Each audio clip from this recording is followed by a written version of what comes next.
this was Clowns and The Fix. It was the double bill, double murder. Bruno, first of all, I was curious to know, Clowns was presented with a screen in front of the audience. There was a screen? No. It looks like, oh, it was a filter, it looks like. Or was it the light? I think it's the haze in the air, but there is no filter. No, it's a smoke, yeah. Ah, so because there were a lot of people who saw Clowns 5 years ago with NDT, and they saw all a screen, but it wasn't. It was just the. No, there is no screen. We have a screen in another piece. We have we call it a gauze, but to separate a little bit the audience. But in that piece, there is nothing. No, and then The Fix end with a hug, yeah. But let's start with Clowns. Clowns was made 2016 with the Nederlands Danstheater. Now the Hofesh Shechter company performed it in this time. We are 5 years later.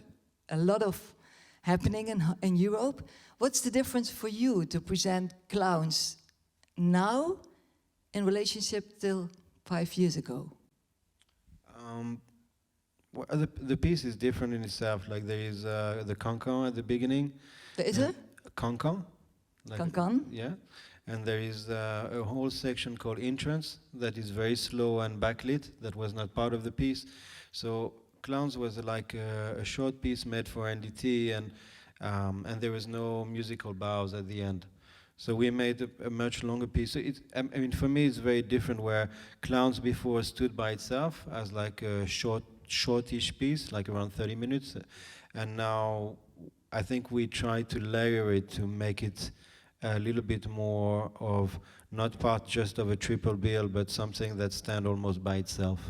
So I see it very differently. I think it's much lighter, and I really like the very slow bit at the beginning. I think the cancan is fun, and I think the musical bow like is just a winner. So it like Clowns itself just became a part of Clowns, I guess. Yeah, if that makes sense. This extended a little bit with the cancan. Why did you choose as a company to extend it, to make it a little bit larger?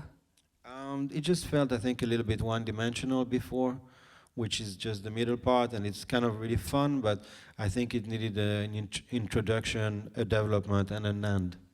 But doesn't it relate to what's happening now in the war in Ukraine? Yeah, because you saw a white flag, you saw a lot of violence. Is there a relationship for you now with what is happening in Ukraine? For me, not especially, but I think every time we perform the piece, there is a conflict somewhere. So it's always relevant, because it's human nature to be violent and to fight. So if we go to Israel, people see something. If we go to China, people see something. If we go to France, people see the riot in the streets. So I think you put on this violence, on those violent images, you put your own history or your own thoughts. But they're always present. Human nature is always in conflict and always fighting. There is never not a war or not people hurting each other. And Henk, you as a professional spectator, as a presenter, former presenter, what was your associations when you saw the Act 1 Clowns? Well, to me, it appeared like all the violence in the world, and as you sadly acknowledge, there's always a war going on somewhere on the planet. But for me, I think what distinguishes a really good choreographer from a lot of other choreographers is that they not only show their inner world to the audience, but also the outer world of the society we live in into the theater. And I think that's why the work of Hofesh comes straight to your heart. It moves people really quick and really impressive, as you can tell by the response of the audience afterwards. And I think that's also for me as a presenter one of the great values of his work, showing it to the audience, for example, in the city where I used to work in the theater in Groningen up north in Holland. And I think that's one of the main reasons that we should keep presenting work like this from people like Hofesh, or for example, Sidi Larbi Cherkaoui. And you said that they take the outside world also in the theater, not only the inside world from a human being, but especially kind of outside world we saw in clowns. Yeah, well, a lot of violence, you know, like I relate to the dump noise, the sound, like I could be in a bomb shelter, like people are right now in the Ukraine or somewhere else where a violent situation is at hand in the world. And I think sometimes one of the wonders, one of the powers of theater, and especially music and dance for me, is that it can give you a different kind of perspective on a view of which you are very difficult, the way you have to look at it, because you're unstable yourself, you're nervous, you're uncertain about the future. And I think theater and dance can help you with that and stabilize in a way your life and society as well.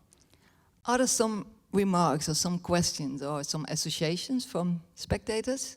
Wants to say something about Act 1 or about Act 2? Bruno, can you introduce us a little bit about the making of from clowns, especially?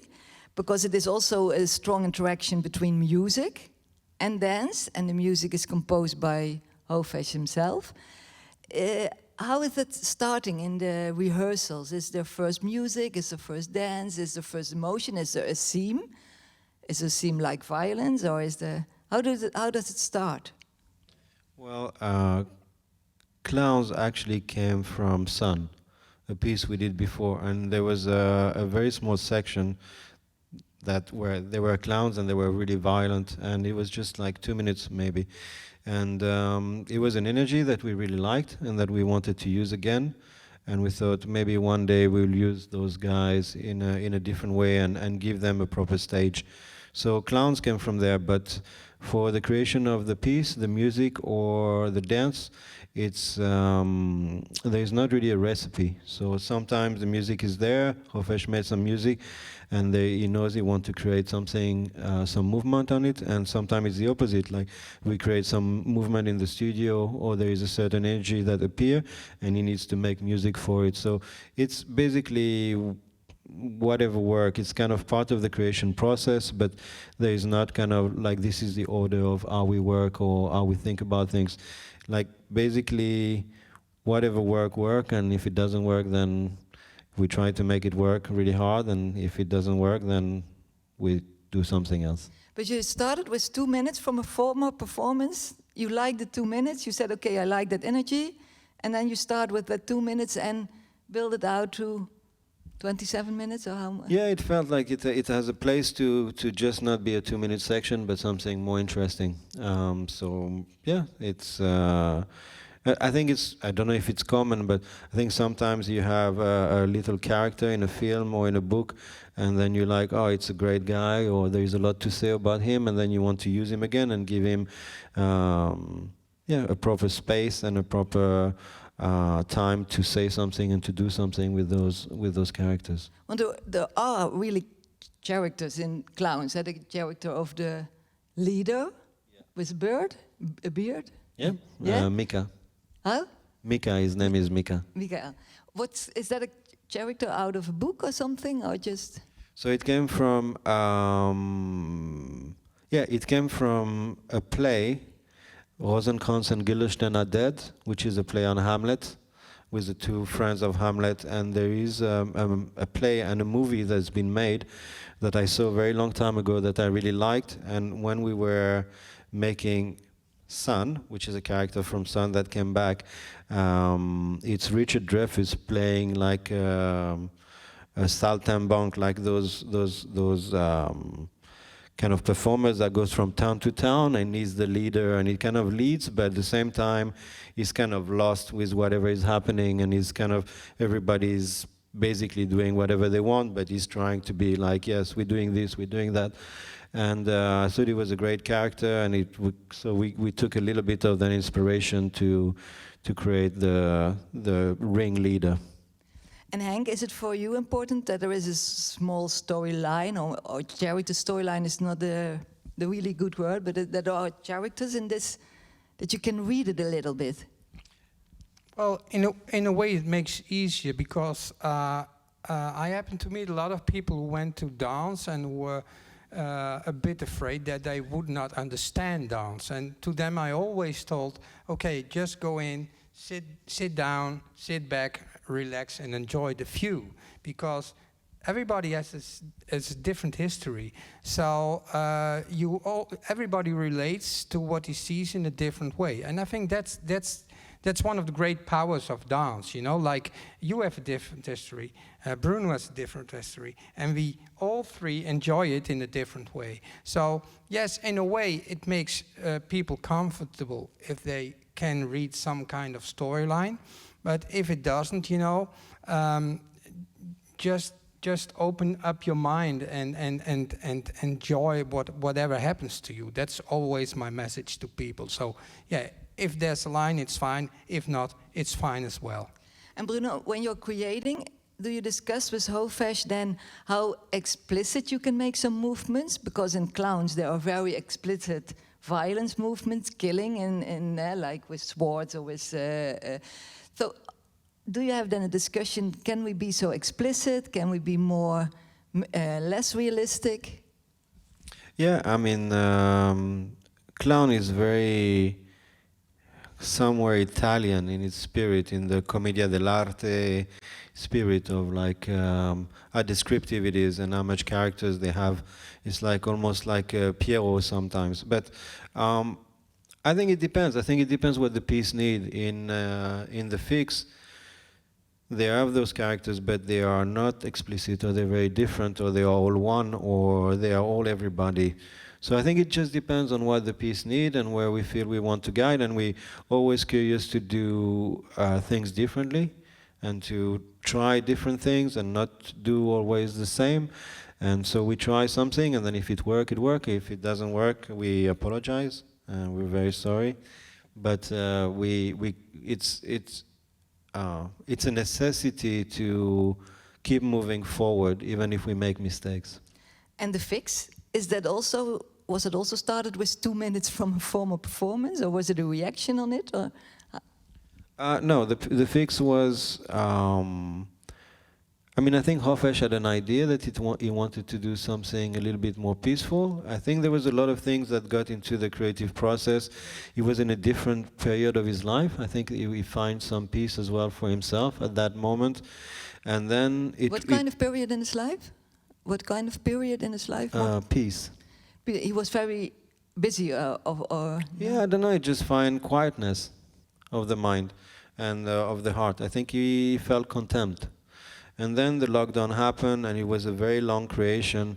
And I think the lockdown and the fact that the piece has to be created and stopped for a while, and created and stopped for a while, and took so long to arrive to an end, influenced as well what the piece became. And then ending with a hug. It wasn't possible in the pandemic times that you could go into the venue and hug some spectators. Well, that's the thing. I think if the pandemic taught us something, at least for me, is the fact that I mean, of course, there is places where there is a war and you need food and you need protection and you need shelter and you need basic need. But one of the need that we discover we cannot live without is each other. I think when everybody was locked home, some people had a good experience, some people had a bad experience, but we are we need each other. We're not a species that just can live by itself. I think some animals can just, exist by themselves, but we discover that without human contact, it's a very lonely place to be. You performed yourself also in A long time ago. long time, yeah. But what are the skills from the specialty skills from a Hofesh dancer? What is necessary to do this kind of job?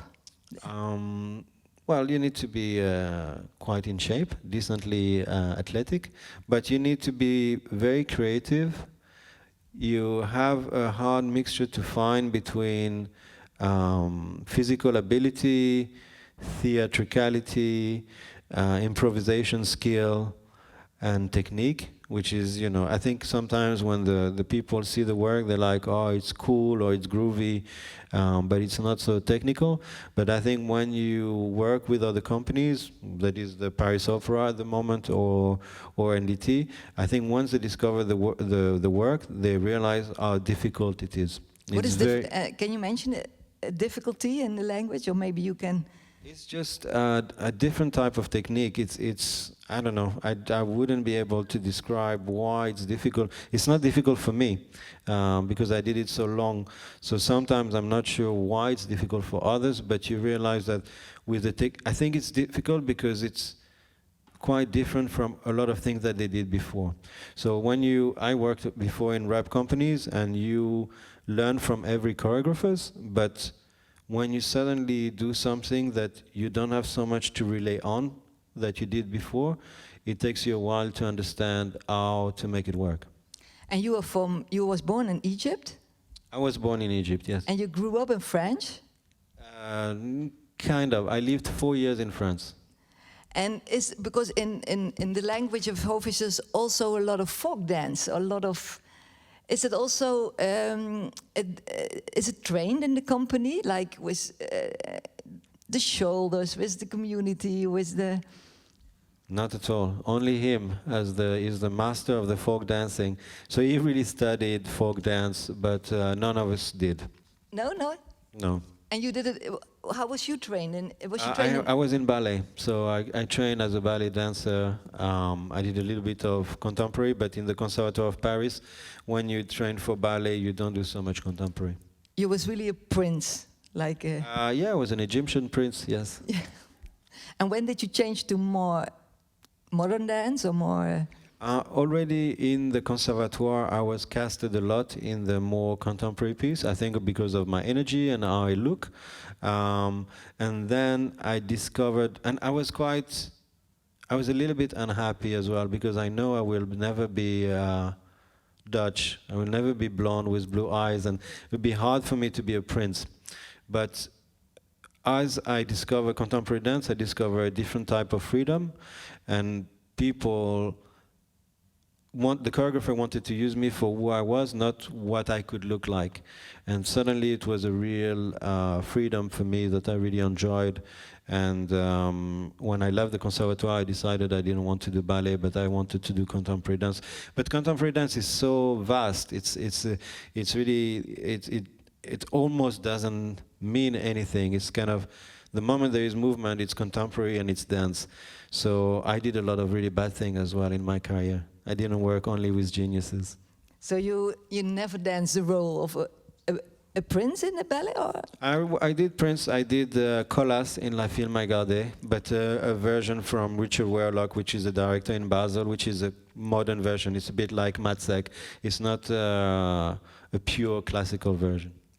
And Henk, if you would say about Hofesh company, in the spectrum of the modern dance, where would you place the energy of the Hofesh Shechter company, of the vibe? Well, I think top rank. It's the fascinating thing, of course, if a choreographer makes really important, relevant, urgent work, everybody wants to work with this choreographer, and this is what happens with Hofesh. This is what happens with Sidi Larbi Cherkaoui or with Akram Khan. But is it also a club vibe, like from a? Oh yeah, definitely. Yeah, definitely. That you can easily see the response afterwards. You know, like it's not like okay, we have to clap and we had an enjoyable evening. Everybody stands up as one piece. So the energy which comes out of of the piece Hofesh makes is astonishing. I remember like 5 years ago in Groningen, where I worked as a presenter, as a programmer, we had grand finale, and I remember that people kept applauding for almost 10 minutes, which in Holland is really remarkable. Probably elsewhere also, then you can see this is top notch. This world class. Grand finale was also in Schietmacher, was also performed in 2018 in Schietmacher. It was also about the end of the world, of the end of humanity. What is the next piece from Hofesh? Is it more like clowns? Is it more like fix? What is he creating in mind? I'm not sure. We don't really talk about it at the moment just because we are very busy with other projects, but I think it will be relatively big scale again. So maybe a little bit more in the so not like the fix, I would say. I think it will be more group big ensemble and a bigger cast. Then I look to the people. Are there some questions? Last question. Double Murder is the title from Yes. Why double murder? I think I don't know why double murder. I think there is murder in clown, and then there is the antidote in the fix. But I think they just complement each other very well. Maybe that's why double murder. And the very last question. The voice of Hofesh, sometimes it's in the music. The voice is... It's most of the voice that you hear is his voice. So it's always work on, he tuned it in a way that we don't recognize it, or sometimes he wanted to sound like a woman and he changed the pitch of it. But he has perfect pitch when he sings, so it's very easy for him to record himself. He has a lot of equipment to do a lot of recording, and then to work on the voice to make it sound like a child or like a woman or like 100 people singing. So I think then you work on that's what you can do now. I mean, I'm not a very technical person, but we have our sound engineer here, and you can do so much if you know about the technology and if you are musical yourself. So a lot of things too as well with drumming is recorded from him playing the drum. So he was a little bit here in the voice. Yeah, that we he's, hear tonight. Because he's in Paris now, but he was a little bit in the music. Yeah, and his work is here, so he's here. Of course. Thank you very much for the short after talk. Are there some questions? No. You will perform tomorrow? Yes, we'll perform tomorrow. Again. So say it to another one, maybe to your neighbor, or someone to come and watch Double Murder. Henk, thank you very much. Bruno, thank you. And see you with another performance. Dank je wel. Thank you. Bye. Bye-bye.